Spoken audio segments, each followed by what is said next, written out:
إن الحمد لله نحمده ونستعينه ونستغفره ونعوذ بالله من شرور أنفسنا وسيئات أعمالنا من يهده الله فلا مضل له ومن يضلل فلا هادي له أشهد أن لا إله إلا الله وحده لا شريك له وأشهد أن محمدا عبده ورسوله يا أيها الذين آمنوا اتقوا الله حق تقاته ولا تموتن إلا وأنتم مسلمون يا أيها الناس اتقوا ربكم الذي خلقكم من نفس واحدة وخلق منها زوجها وبث منهما رجالا كثيرا ونساء واتقوا الله الذي تساءلون به والأرحام إن الله كان عليكم رقيبا فإن أصدق الحديث كتاب الله وخير الهدى هدى محمد صلى الله عليه وسلم وشر الأمور محدثاتها وكل محدثات بدعة وكل بدعة ضلالة وكل ضلالة في النار. Alhamdulillah, mari kita bersyukur kepada Allah Subhanahu wa taala pada pagi ini subuh Sabtu tanggal 17 Oktober 2020. Alhamdulillah kita sehat walafiat. Hari ini juga hari ke-29 bulan Safar 1442 Hijriah. Insyaallah besok Ahad sudah masuk ke tanggal 1 bulan Rabiul Awal menurut beberapa kalender. Kita bersyukur Allah memberikan kesehatan kepada kita pagi ini sehingga kita menyelesaikan sholat subuh berjamaah di Masjid Hajjah Nuriyah ini. Kita berharap, kita berdoa kepada Allah Rabbul Alamin, mudah-mudahan segala amal ibadah kita diterima oleh Allah, mudah-mudahan segala dosa dan kesalahan kita diampuni oleh Allah Subhanahu wa taala. Jamaah salat subuh Masjid Hajjah Nuriyah rahimakumullah, ada 4 macam yang kita waspadai dalam kehidupan kita. Ini disampaikan oleh Imam Ibnu Qayyim setelah beliau menukil pendapat seorang ulama besar, Syekh Muhammad bin Fadil rahimahullah. Ibnu Qayyim menulis di dalam kitabnya Zahabul Islam ala yadai arba'ati asnafin minan nas. Islam itu akan sirna dari tangan 4 golongan manusia. Islam itu akan lenyap dari perilaku perbuatan 4 golongan manusia. Yang perlu kita waspadai dan kita sampaikan pada kajian ini, mudah-mudahan dari 4 golongan ini tidak ada pada kita. Mudah-mudahan, karena kadang kita tidak mengira ini adalah dampaknya amat besar bagi kehidupan. Siapa yang Imam Ibnu Qayyim sampaikan 4 golongan itu dengan menukil kepada saya pendapat Syekh Muhammad bin Fadil rahimahullah, sinfun la ya'malun bima ya'lamun.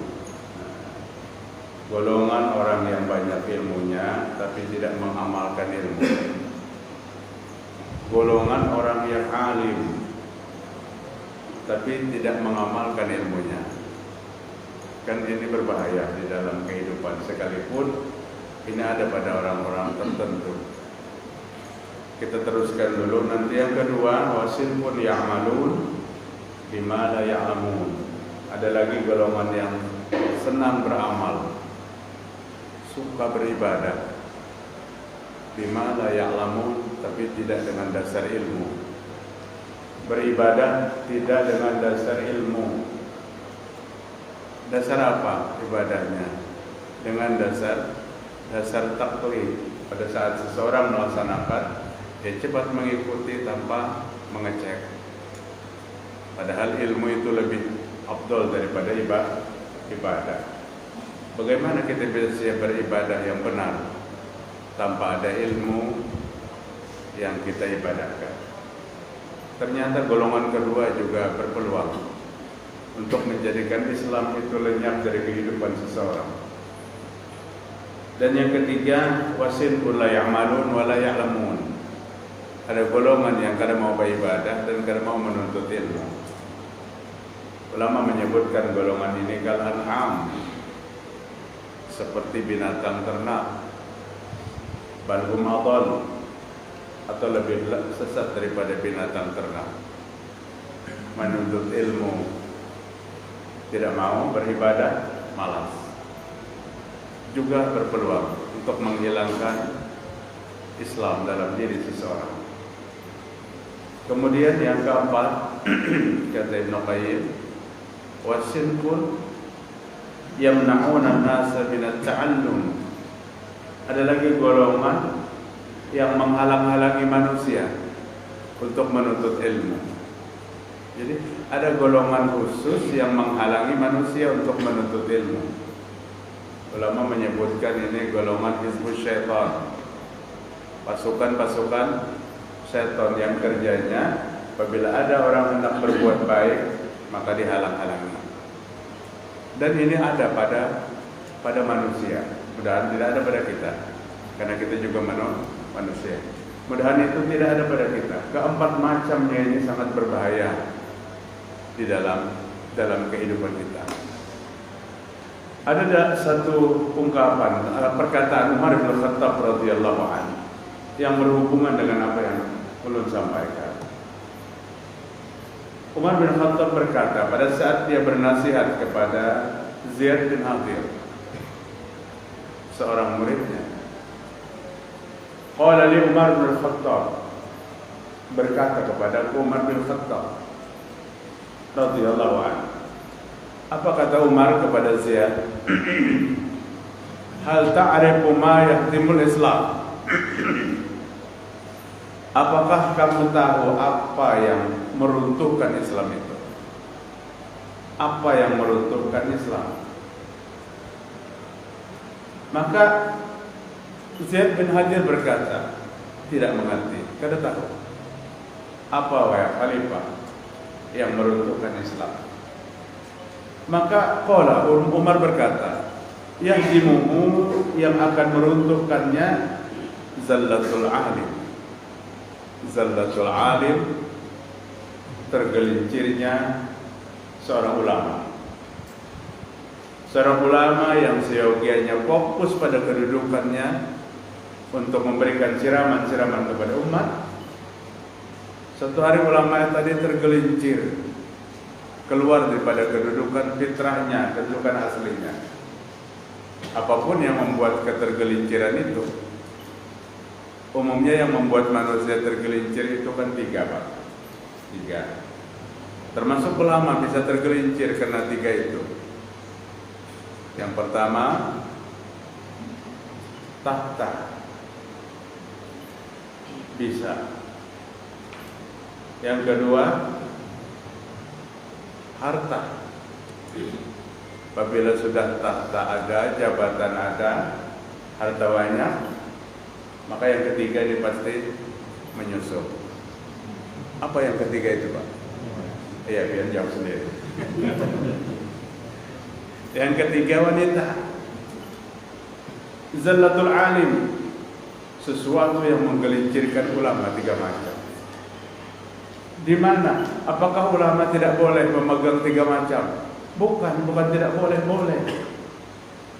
Boleh, tapi didapatnya dengan menggelincirkan nilai-nilai Islam. Itu nah. Boleh seorang ulama naik ke pucuk pimpinan, jadi apa itu? Umpamanya jadi bupati, jadi wali kota, jadi gubernur. Tapi mendapatkan dengan menggelincirkan Islam. Contohnya umpamanya, sebelum naik dia berfatwa, oh itu tidak boleh, jangan lakukan itu. Setelah naik, oh itu boleh-boleh aja. Jadi ada fatwa yang sudah bergeser, padahal ketentuan Islam itu sama. Apabila kada boleh 5 tahun yang lewat, insya Allah 5 tahun yang berikutnya kada boleh, kan kayak itu. Kemudian kata Umar bin Khattab, wajidalul munafik bil kitab. Ini juga berbahaya bagi kelanggengan Islam.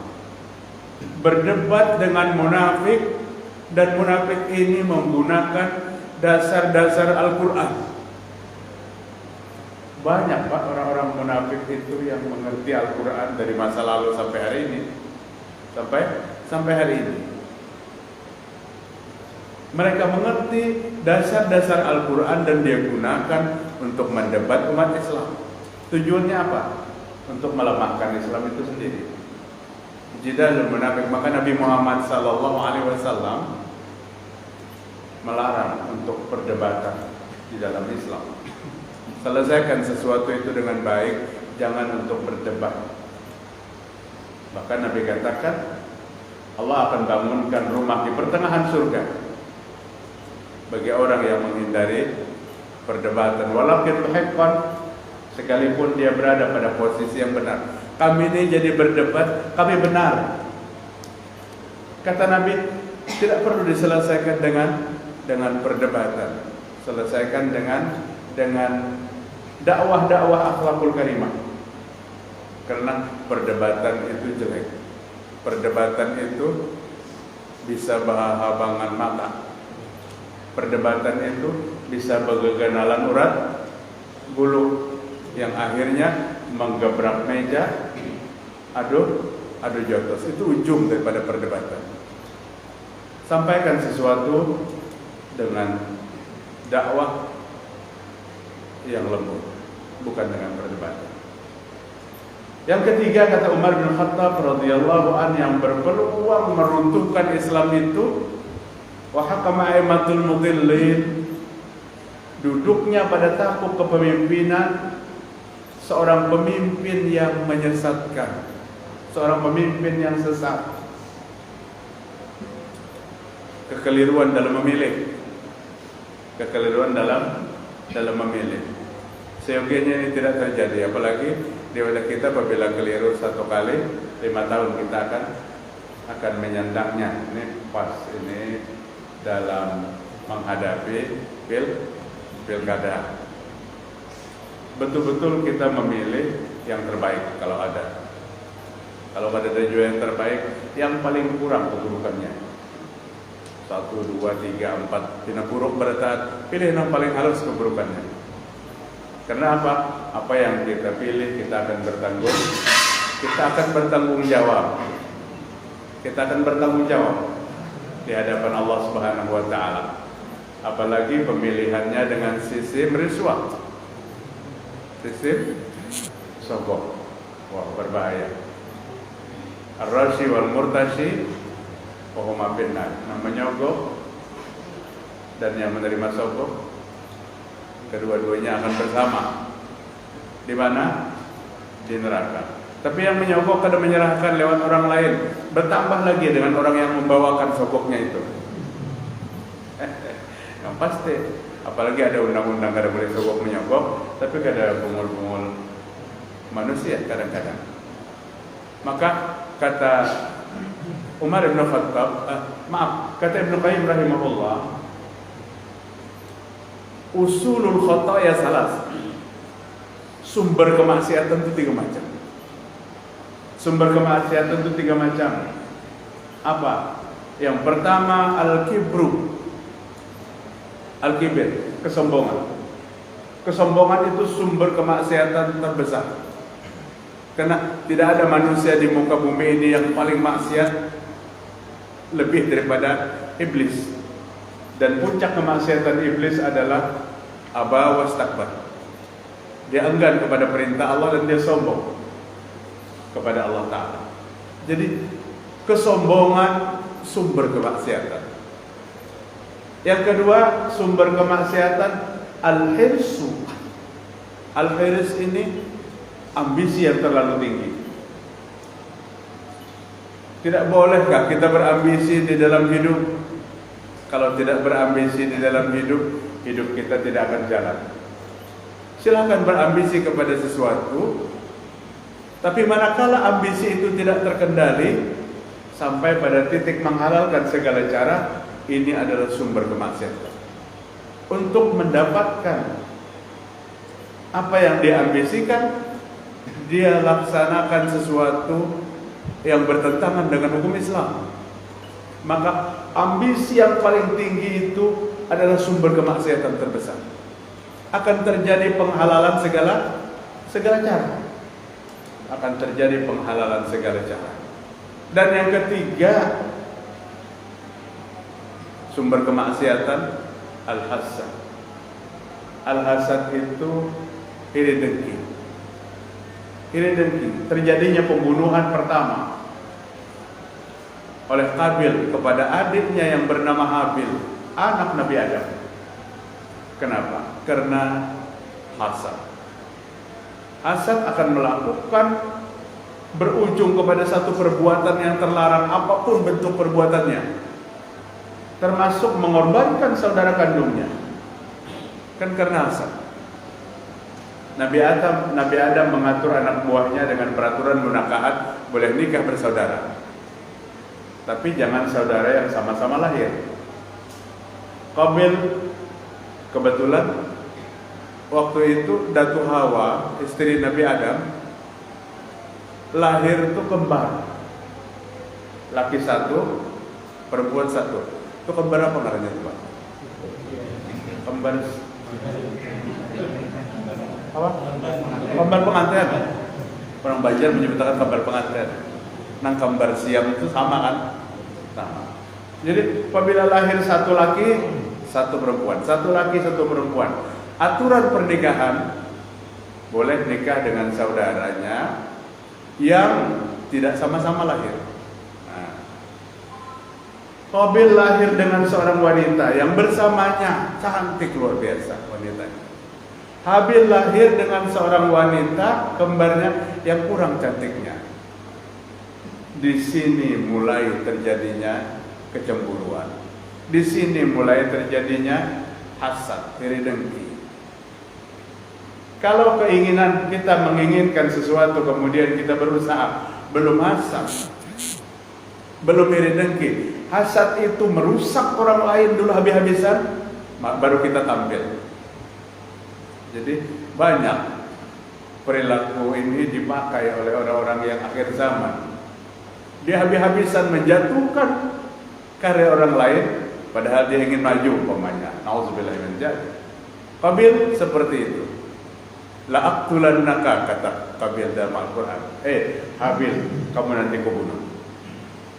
Belum membunuh, kamu kubunuh. Kenapa dia ingin membunuh? Dia ingin mendapatkan wanita yang lahir bersamanya, yang dicalonkan menjadi calon istrinya Habil. La aqtulannaka. Tapi apa jawaban Habil? Jika kamu mengangkat tanganmu untuk membunuhku, maka aku tidak akan melawan pembunuhan itu. Aku tidak akan bunuh kamu, tapi aku akan serahkan kepada Allah Subhanahu wa taala. Redaksi Al-Qur'annya seperti itu terjemahnya. Artinya ujar Habil, apabila kamu berbuat buruk kepadaku, maka aku membalas keburukanmu itu dengan kebaikan. Mungkin seperti itu maksudnya. Dan terjadi pembunuhan pertama karena hasad. Maka beliau mengatakan hasad adalah sumber kemaksiatan terbesar.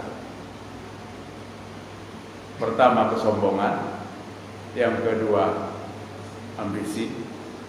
Ambisi itu jangan jabatannya yang diterjemahkan. Ambisi itu harta, ambisi itu wanita. Ambisi itu bisa untuk mendapatkan wanita. Ya Ibnu Abbasin, kata seorang laki-laki, wahai Ibnu Abbas,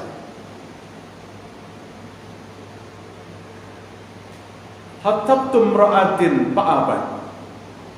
Aku melamar seorang wanita, tapi menolak lamaranku. Fa'abat an tarkiha. Maka dia menolak untuk saya nikahi. Wa hatabtu ghairi. Dan setelah aku ditolak, melamar lagi laki-laki yang lain kepada wanita itu. Fa'abat, maka dia terima dan nikah bersamanya. Bagi kita yang beriman, insya Allah urusan perjodohan itu siapa yang mengatur? Allah Ta'ala. Dilamar oleh kita, ditolak, kemudian yang lain melamarnya. Itu kan mudah simpulnya, kada ada jodoh. Berarti Allah menentukan berjodoh dengan dia, lalu aku kada ada jodoh. Tapi laki-laki yang datang kepada Ibnu Abbas bercerita tentang itu, aku melamar seorang wanita, aku ditolak. Kemudian setelah aku ditolak, datang laki-laki lain melamarnya dan diterimanya dan menikah. Maka aku cemburu, hai Ibnu Abbas. Aku cemburu kepada siapa? Kepada wanita itu. Marahku kepada wanita itu. Akhirnya aku datangi dia, bakotel, aku bunuh dia. Kenapa terjadi pembunuhan tadi? Karena apa? Karena hasad tadi. Maka hasad sumber kemaksiatan. Aku bunuh dia. Kemudian aku menyesal atas perlakuan itu. Aku datang kepadamu, Ibnu Abbas. Ini setelah Nabi wafat. Aku datang kepadamu, tunjuki jalan agar aku bisa bertobat kepada Allah. Tunjuki jalan, berikan nasihat agar tobatku diterima oleh Allah Subhanahu wa Ta'ala. Apa kata Ibnu Abbas? Apa ummuka hayya? Ibumu masih hidup? Qala, sudah meninggal Ibnu Abbas. Ibuku sudah meninggal. Faqala Ibnu Abbas, kemudian Ibnu Abbas berkata, tub ilallahi taubatan nasuha wa taqarrab ilallah mastata'. Kalau begitu, bertaubatlah kamu kepada Allah dengan taubat yang sungguh-sungguh, taubat yang benar. Dekatkan dirimu kepada Allah mastata'tu, semampumu. Semampumu mendekatkan, dekatkan dirimu kepada Allah Ta'ala. Mendengar nasihat ini, laki-laki tadi bergembira dan berbahagia karena ada jalan baginya untuk bertaubat. Fadhahabat, maka dia pergi. Di waktu dialog antara laki-laki dan Ibnu Abbas, di sampingnya ada seorang ulama besar, murid Ibnu Abbas, Atha bin Abi Rabah. Abi Rabah itu ismu Aslam. Atha bin Aslam. Atau mendengar diskusi antara pembunuh dengan ulama Ibnu Abbas, seorang sahabat Nabi yang hidup pada masa tabi'in. Beliau 60 tahun lebih hidup setelah Nabi wafat.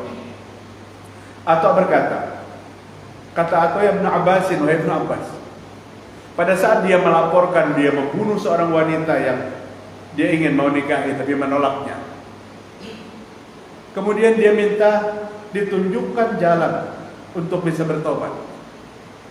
Tapi kenapa engkau, wahai Ibnu Abbas, bertanya, apakah ibumu masih hidup? Makmu masih hidup? Tidak. Laki-laki tadi berkata, mamaku, ibuku sudah meninggal dunia. Kenapa itu dulu yang ditanyakan? Kemudian baru Ibnu Abbas menunjukkan cara bertaubat dengan benar kepada Allah Subhanahu wa Ta'ala. Maka Ibnu Abbas berkata, kata Ibnu Abbas, sampai hari ini aku belum menemukan ada ibadah yang lebih tinggi nilainya daripada taatnya seorang anak kepada ibu yang melahirkan. Jika ibunya masih hidup dan dia taat kepada ibunya, maka dosa-dosa yang lain rontok karena ketaatan itu. Karena ketaatan itu. Bapak-bapak, ibu-ibu rahimakumullah. Yang kita ambil dari cerita ini dua poin terbesar. Pertama, jangan hasad. Karena hasad akan melakukan apa saja daripada pelanggaran dan kemaksiatan. Yang kedua, dosa-dosa akan rontok dari seseorang jika dia taat dan berbuat baik kepada ibu yang melahirkan. Ketaatan seorang anak kepada seorang ibu, kepada orang tuanya, dan tidak ada nilai yang tertinggi dari ibadah itu.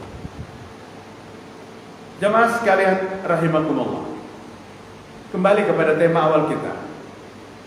Seorang yang berilmu tapi tidak mau mengamalkan ilmunya, dampaknya menjadikan kerusakan Islam. Kan orang yang berilmu yang tidak mengamalkan ilmunya itu kadang-kadang bisa mengeluarkan fatwa yang tidak sesuai dengan ilmu yang dia miliki.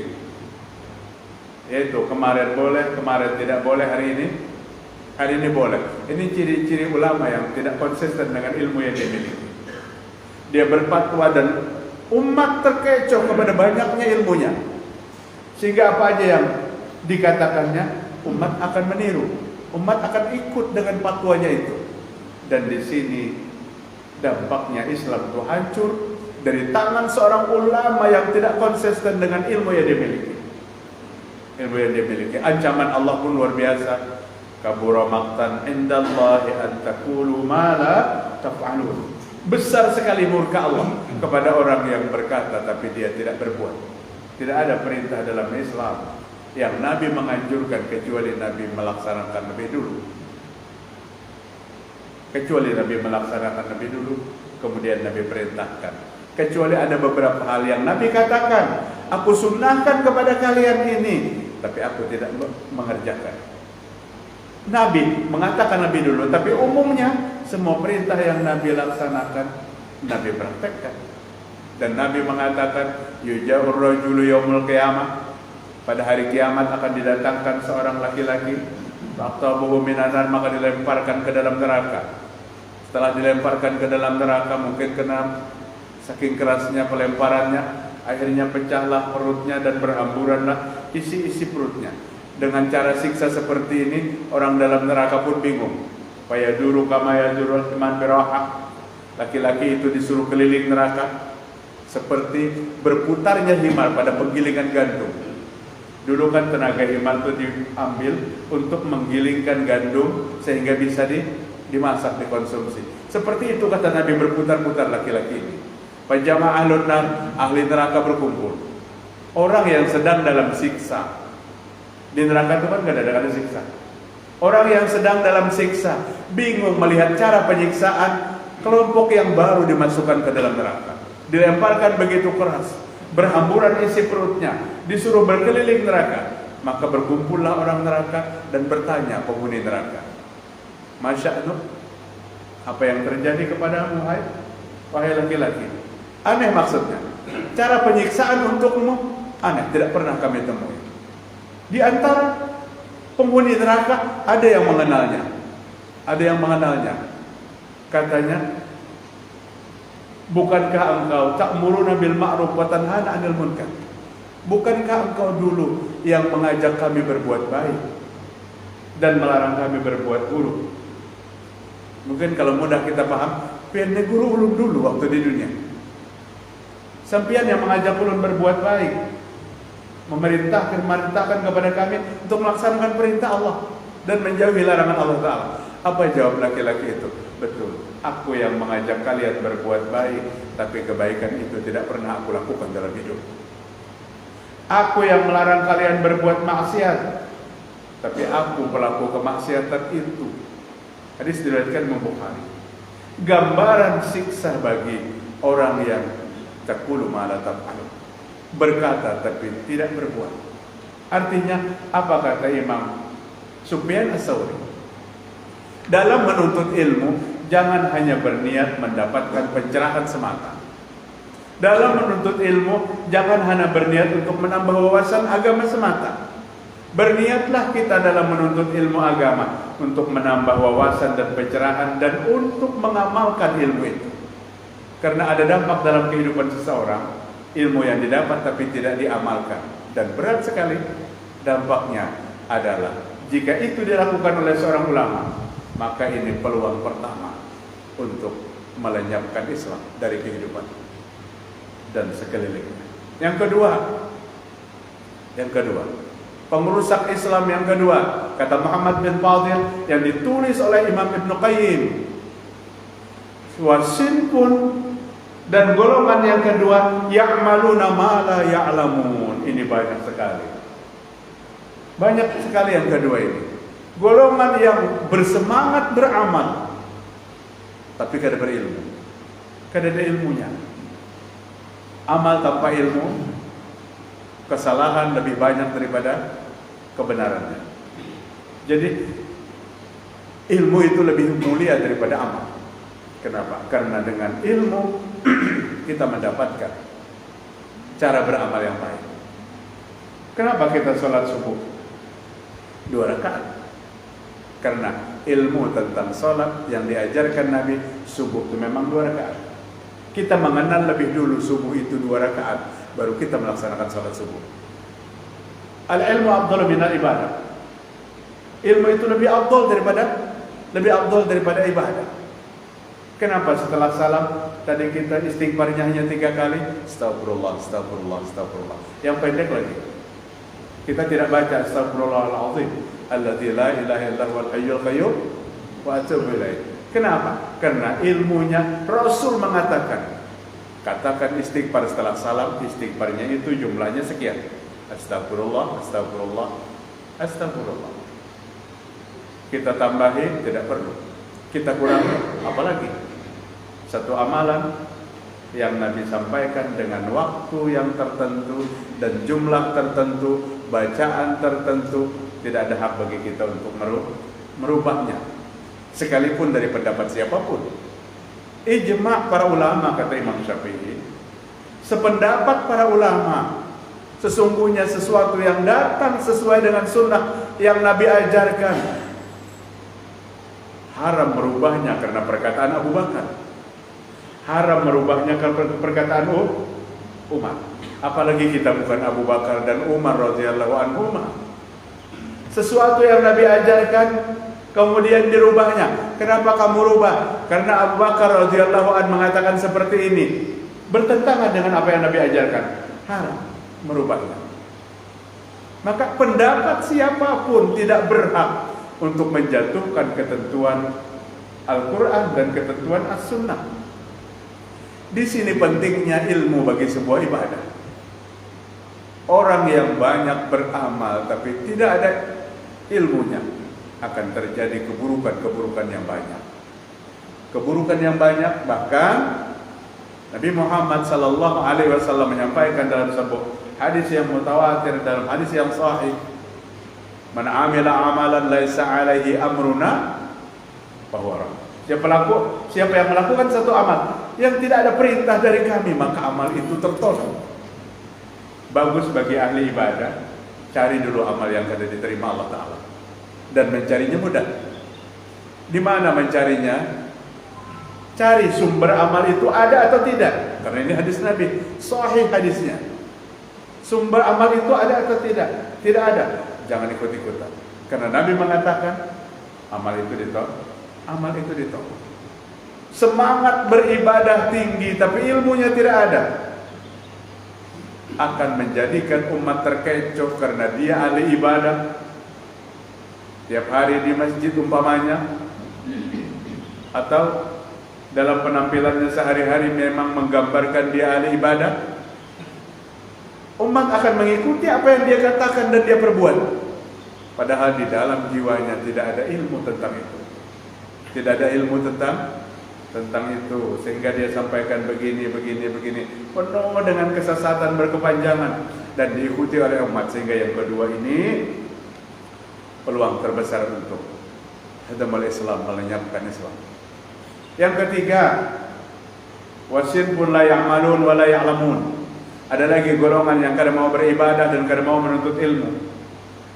Itu tadi digambarkan seperti dikutip Al-Quran, ulaika kal an'am bal hum adall. Mereka itu seperti hewan ternak, tapi bahkan lebih sesat daripada itu.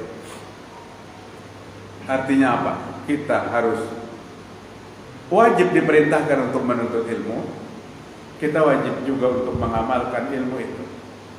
Menuntut kada mau, beribadah kada mau. Ini sangat berbahaya. Dan yang keempat adalah wasinfun yamna'una minat ta'allum. Ada lagi satu golongan yang suka menghalang-halangi orang untuk belajar ilmu agama. Siapa golongan ini? Manusia. Tapi dia melaksanakan praktek-praktek titah perintah daripada syaitan. Karena syaitan tidak pernah mau senang apabila melihat manusia itu menjadi orang yang baik. Ilmu agama yang dia tuntut, yang membawa kepada setiap orang